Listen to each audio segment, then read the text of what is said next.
नमस्कार मित्रांनो, जय महाराष्ट्र. के coin collector या आपल्या मराठी यूट्यूब चॅनलमध्ये आपणा सर्वांचं पुनश्च एकदा स्वागत करतो. मित्रांनो, 12 मार्च 2025 या दिवशी माझा मुलगा कुणाल याचा वाढदिवस होता.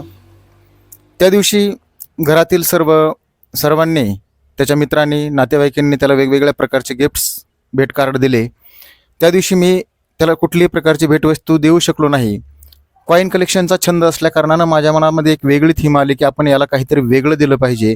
आणि कॉइन कलेक्शनच्या अनुषंगानं मी त्याच्यासाठी एक बड्डे गिफ्ट वेगळं देत आहे. ते म्हणजे 12/3/2015 हा कुणालचा वाढदिवस आहे आणि त्या निमित्तानं त्याला मी 10 रुपयाच्या नोटीवर 12/3/15 हा त्याच्या वाढदिवसाचा नंबर त्या नोटीवर आहे. ती नोट मी त्याला वाढदिवसाला गिफ्ट म्हणून देत आहे. तर आपण पाहूया ती नोट मी कुणालला देतो. Happy birthday Kunal. Thank you.